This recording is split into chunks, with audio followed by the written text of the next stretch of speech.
Good morning to everyone. Let me get this on. How about that?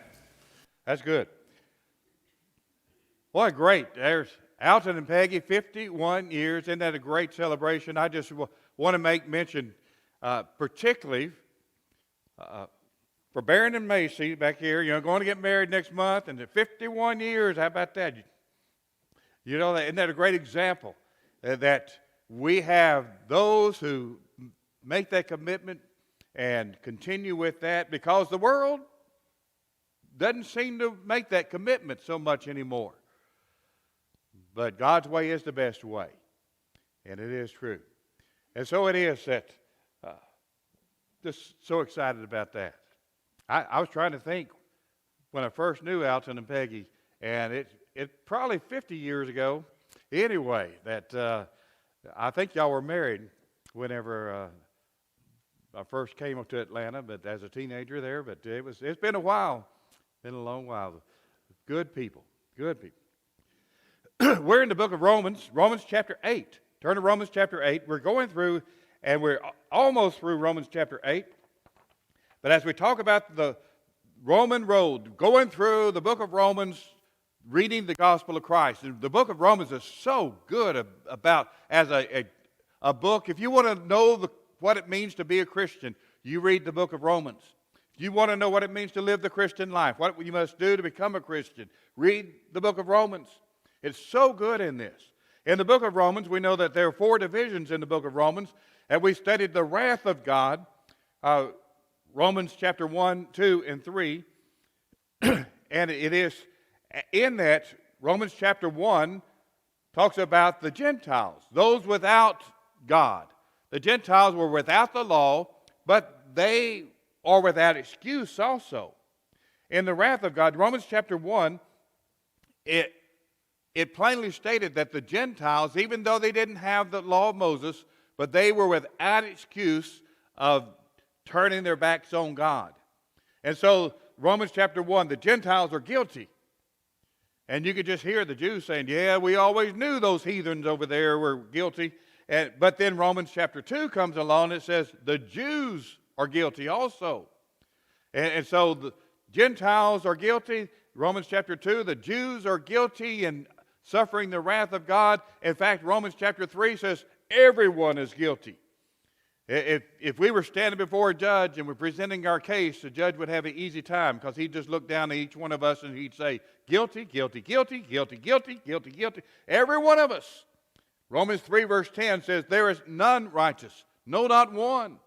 Romans 3 verse 23, for all have sinned and fallen short of the glory of God. And so it is that we face the wrath of God. Every one of us. We're guilty, guilty, guilty. I was thinking about this, thinking about judges throughout the land, and one particular judge, because I like Westerns, he's called the hanging judge.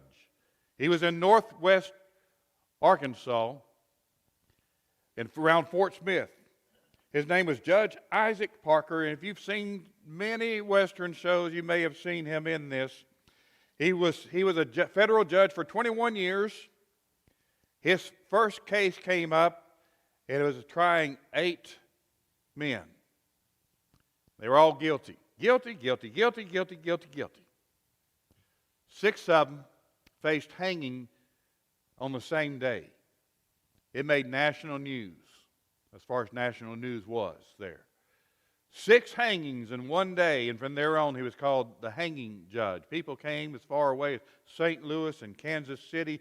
It said about 5,000 people came down to Fort Smith to see this hanging. 6 men at one time. It hadn't been done before. Guilty, guilty, guilty. And we're guilty. And if Romans ended with chapter 3, we would feel pretty miserable. But it doesn't end in chapter 3. It goes on with the grace of God and continues in chapters 4, 5, 6, 7, and 8. And we're not going to finish chapter 8 today, but we're going to move a good bit into it. But I know we're guilty, but we have the grace of God. And that's a wonderful verses of Scripture that talk about the grace of God and what we must do to have that grace of God upon us, Romans chapter 3 or 4, 5, 6, 7, and 8. And we have that. It made wonderful news. We have the grace of God. And now we're moving out of that particular part of the grace of God toward the plan of God as we get into Romans chapter 9, and then the will of God, Romans 12 and following. But as we talk about this particular passage, Romans chapter 8, verses 18 through 27, and I've outlined it like this. We have groaning in Romans chapter 8. The groaning of creation, that which was created. Nature, we would say. The groaning of creation, and it groans. We don't hear the trees or the rocks groaning, but it says creation groans, waiting for a desired time. And then we have the groaning of believers. Well, now, I've heard groaning of believers if I've preached up here. Oh, there's another one. Yeah, but we have the groaning of believers. And that we groan waiting for a particular time in Romans chapter 8 that talks the redemption of our souls. That it is a time that, when we'll get in more into that. And then we have the groaning of the Spirit. And the Spirit groans as we look at verse 26 and 27.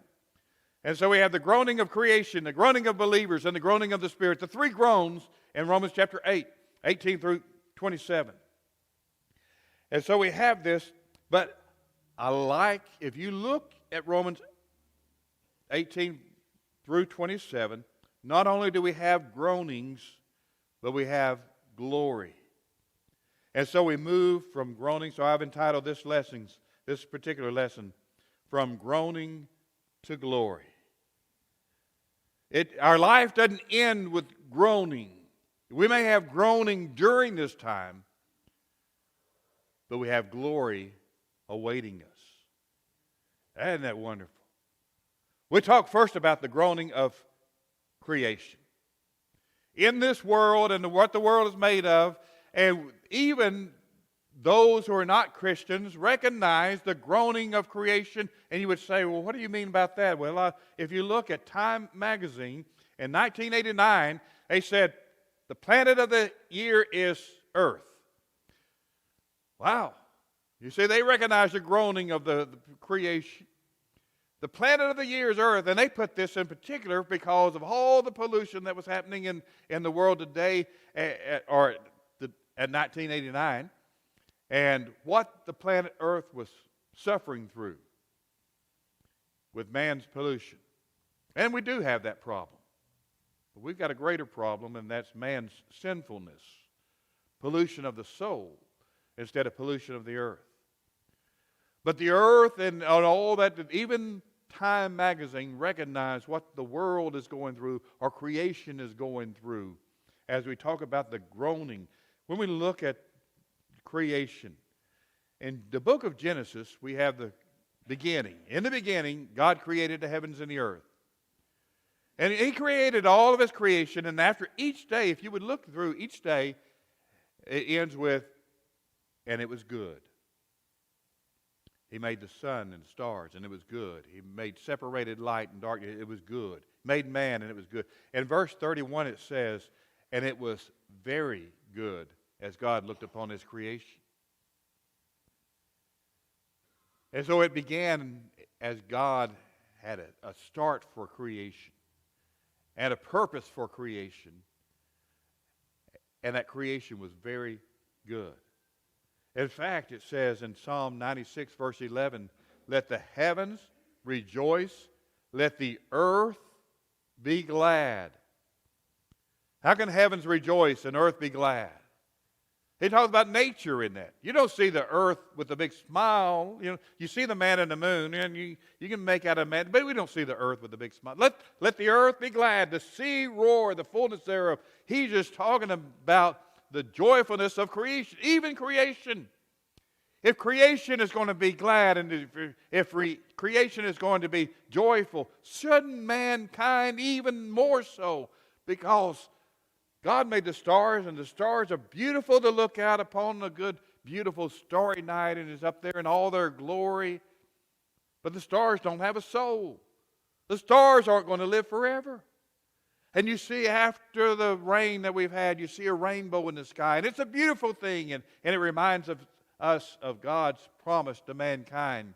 God made a covenant with mankind. That rainbow is a sign of that covenant. And it's a beautiful thing. But the rainbow doesn't have a soul. And you can go through every part of creation, things that were created, wonderful and beautiful. But they're not going to live with God forever. Only mankind. If anyone has a reason to rejoice and be glad and joyfulness in their heart, it's man with their living soul. But it says, even creation rejoices. Even creation in Psalm 19 verse 1, it says, the heavens declare the glory of God. Certainly we can see because of the evidence of creation, we know there's a creator. And that's part of the reasons in Romans chapter 1 that the Gentiles were without excuse. Because they have creation. It said that by the things seen, we know there's evidence for God. So much so that they are without excuse. They're guilty. They've given the evidence and rejected evidence for God. And then you can just see the groaning of creation and said, what more can we do to convince you there's a God? And people look at creation and reject the Creator, and the earth just groans like, oh my goodness, you missed it. Don't you know there's a God? What more can we do? The stars and the sun and the moon and everything here, everything works hand in hand so that man can live and enjoy this world, and you reject the Creator. And I can just hear the creation groaning like, oh my goodness, you missed it. The earth groans. Look at Romans 8. Whenever we read about the groaning, for the creature which was made subject to vanity, not willingly, but by reason of him who had subject the same in hope. Because the creature itself also shall be delivered from the bondage of corruption into the glorious liberty of the children of God. For we know that the whole creation groaneth and travaileth in pain together until now. Not only they, but ourselves also, which have the first fruits of the Spirit. Even so we ourselves groan within ourselves, waiting for the adoption, to wit, the redemption of our body. We are saved by hope, but hope that is seen is not hope. For what a man seeth, why does he hope for? If we hope for that we see not, then do we with patience wait for it. We can see the creation groans because creation is evidence there is a Creator. And so we have the groaning of creation. Then we have the groaning of believers that we read. We go back a few verses, Romans chapter 8, verse 17 and 18. Maybe one of the reasons we groan because of the trouble and turmoil and strife we have in this world. Look at verse 17. It talks about the glorious gift of God, that He adopts us, and we are His children. And we talked about that last week. And it says, and if children, then heirs, and heirs of God, and joint heirs with Christ, if so be that we suffer with Him, that we may also be glorified together. And so we have the groaning to the glory, but in that midst of it we have suffering. And you may say, well, I didn't know that about Christianity. I thought if you became a Christian, then everything was good and everything was wonderful, and you would have no more pain, you would have no more tribulation in your life, because now you're a child of God and you and God are like that, and everything is wonderful, and you got the wrong idea of Christianity. Just because you become a Christian doesn't mean you don't go through suffering or trial or trouble or tribulation. It comes to everyone, whether you're a Christian or not. And so it is that we have this groaning of believers because of suffering. In fact, as we talk about suffering and believers and groaning, and that we have misfortune. Sometimes it is that we have suffering because of our own decisions, isn't it? We just make the wrong decisions, and we suffer because of it. Why do we do that? Why do we make decisions that we know that are going to bring the wrong consequences upon us? We know it. I knew it as a teenager growing up. I made decisions, and some decisions I made, I didn't face the wrath of God. I faced the wrath of Daddy. You know, and I knew it. I knew better than to make that decision. But I thought, well, Mom and Daddy won't find out. It'll be all right. Right? Well, you find out living in Genoa, by the time you get home, we didn't even have internet. Mom and Daddy knew where I was and what I did. I don't know how they knew it. I know. You walk in the door and they say, where you been? And they knew where I'd been. Who you been with? Well, you been doing? Now, he knew everything, yeah. Sometimes it's our own decisions. And the Bible tells us about the consequences of sin. Sin is bad for us. Why do we want to participate in sin when it's going to bring terrible consequences to our life? And we can either listen to God and avoid sin, or we can participate make those decisions for ourselves and participate in sin and find out, well, God was right. You know, we had a wood stove in our living room growing up, and we cut wood and had the stove there, and I was about 11 years old when we got the stove, and Daddy said, don't touch that stove, it's hot, it'll burn you. And I could either listen to Daddy, or I could touch the stove and find out myself. Oh, that is hot, that did burn. Well, I trusted Daddy. I never did put my hand on the stove. But sometimes in this world, we can either listen to God, and He says, don't sin. Galatians chapter 5, the lust of the flesh that we talked about last week with the Spirit. Don't participate in those sins. Idolatry, adultery, fornication, and all the sins listed there. Don't participate in that. It'll burn you. And we go ahead and do it anyway. We touch the stove. And it hurts. It's our own decisions. But not all suffering comes through our own decisions. Sometimes it comes from someone else's decision. When Paul went about persecuting Christians, it wasn't their fault that they were persecuted. It was Paul's decision. I'm going to go and find Christians and I'm going to persecute them. Sometimes suffering comes because of someone else's decision. Sometimes it's just suffering happens in this world. Not your fault, not someone else's fault. It just happens. In this world we have tribulation. John 16 verse 33.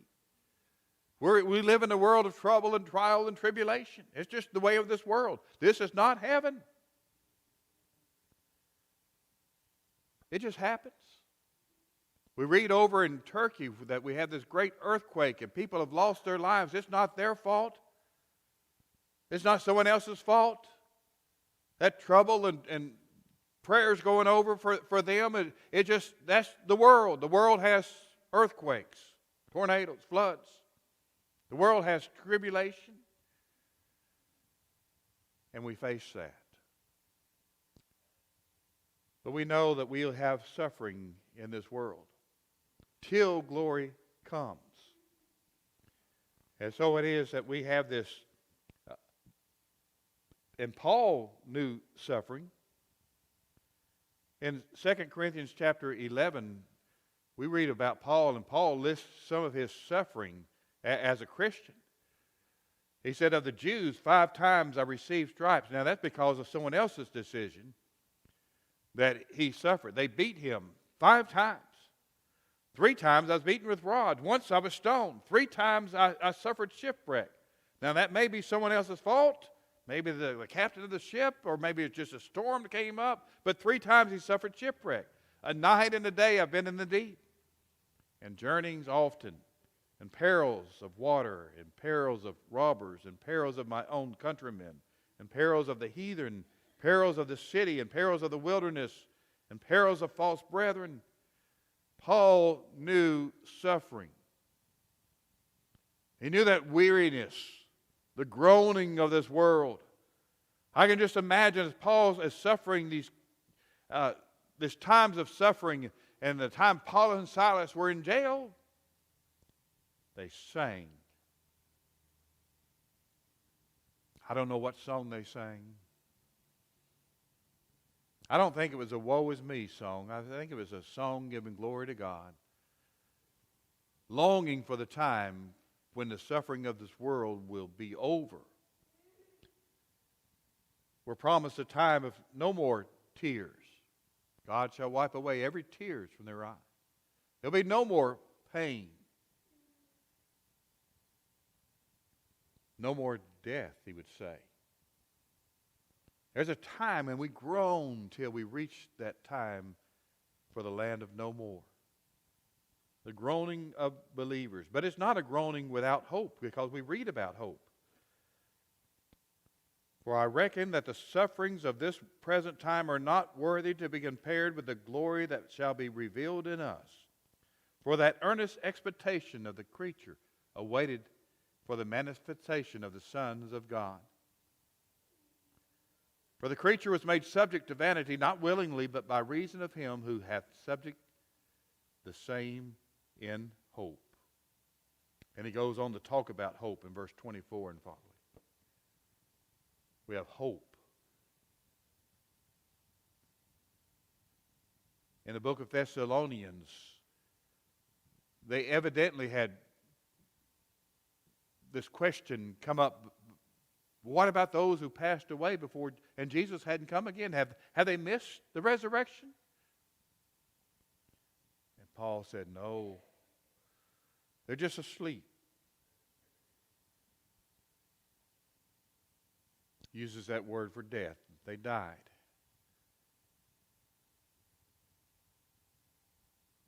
And as he talks about those that are asleep, concerning those that are asleep, that you sorrow not, even as those who have no hope. There's a difference. There's a difference in our suffering, and there's a difference in our sorrow, and there's a difference in our groaning, because we groan with hope. Hope. We haven't seen it yet, but we know it's there. We know what awaits us because we have hope. And whenever it is that we die, we still have hope. And those that we leave behind, we have hope. He tells us in 1 Corinthians 4, we have that blessed hope. And that's what gets us through day by day.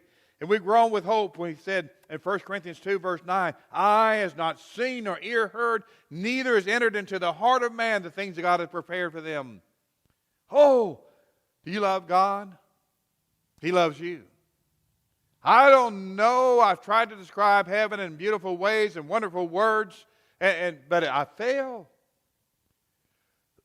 Eye has not seen nor ear heard. We just can't imagine the wonderful things God has prepared for us. And I have that great and blessed hope. And that hope sees me through the day, in the week, in the month, in the years. We've got hope. This is not the end. We groan with hope. I like the story, and maybe you've seen it on Facebook, about the lady that was on up in years, and she knew her time was near, and she went to the preacher, and she said, preacher, when you preach my funeral, I want you to make sure of one thing. I want to be buried with a fork in my hand. And you know where I'm going if you've heard this. I want to be buried with a fork in my hand. And the preacher says, with a fork? I've never had that request. She said, I've got to ask you, why do you want to be buried with a fork in your hand? He said, well, preacher, when I was growing up and we'd go to grandmother's house, we'd have the holidays there. We'd have Thanksgiving and Christmas and birthdays and family gatherings. And my grandmother would give us a tremendous meal, and it would be all that each grandkid would ever ask for. She'd fix our favorite food and have it there for us, and we would enjoy that feast. And when she began to clean the plates, and she would tell us, keep your fork. And I knew the best was yet to come. And it was. I want to be buried with a fork in my hand because I know the best is yet to be. Amen. All that we enjoy, eye has not seen nor ear heard. We can't imagine what is yet to come for us. But it will be, because we have hope. We haven't seen it yet. But one day, our hope and our faith will be sight. We'll see it. We'll know it. The best is yet to come. We groan with hope. And then we have the groaning of the Spirit. Likewise, the Spirit also helps our infirmities. And he gives this particular illustration. We know not how we should pray, what we ought. The Spirit itself maketh intercession for us with groanings that cannot be uttered. The groaning of the Spirit. The Spirit has been involved with the salvation of man from the very beginning of creation.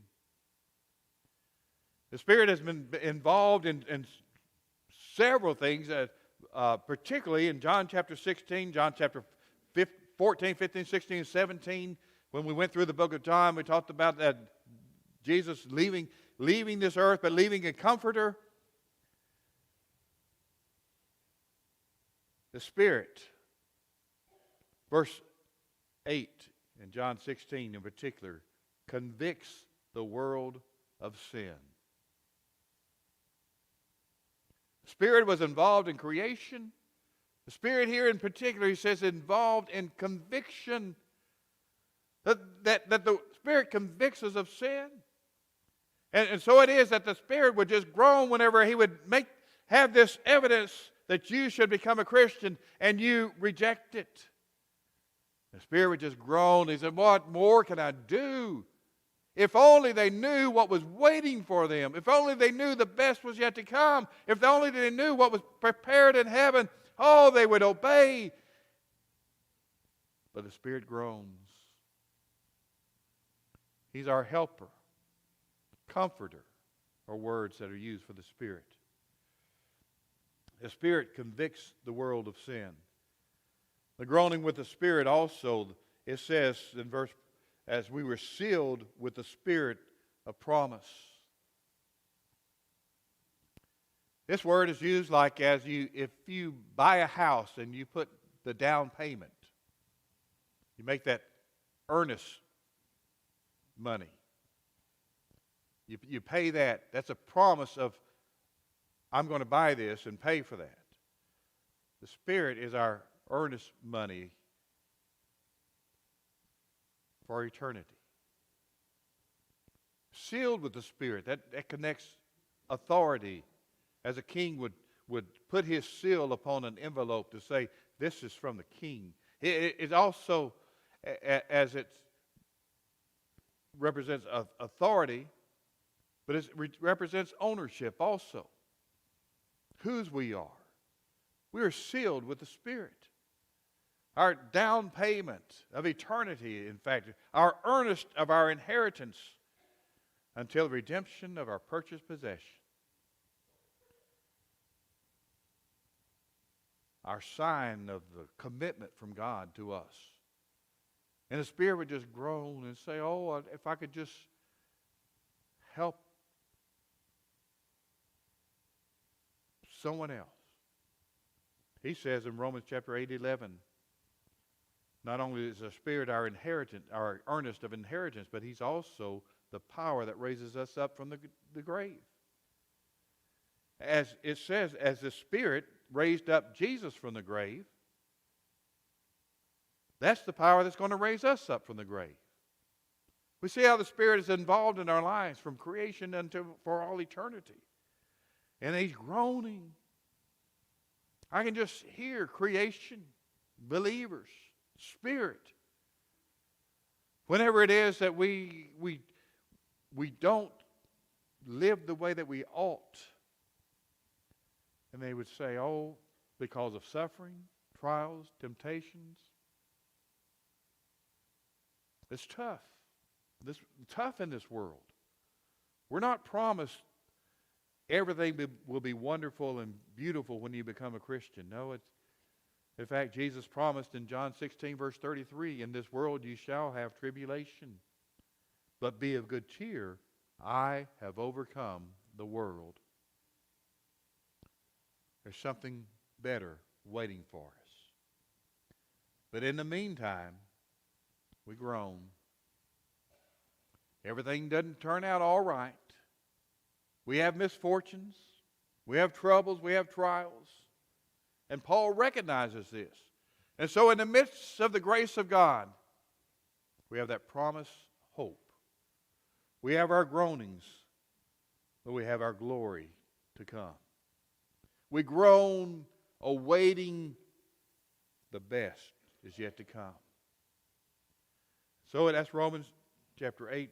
We'll finish the book of Romans chapter 8 next week. I want to end with this, that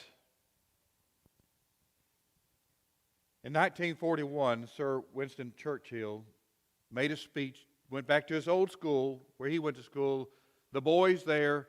He was going to give a speech. He gave a 4-minute speech. Most people only remember certain words from this 4-minute speech. But in that speech, he told these young men as they're going to go on to maturity and as they're going to live and die for England, he said this. He said, never give in. Never give in. Never, never, never, never. That wasn't the total of the speech, but that's the main part that we remember. And so, in the midst of our groanings, never give in. Never give in. Never, never, never, never, never give up. Never. Keep on keeping on. In the midst of troubles, in the midst of trials, in the midst of tribulation, never give in. The best is yet to be. It's our thought for this morning. Keep on keeping on. If we can encourage you, live in the Christian life, to help one another, walk hand in hand to heaven, through the groanings that we have, to that glory to come. We can help you and encourage you. Won't you respond to the gospel invitation right now while we stand and while we sing?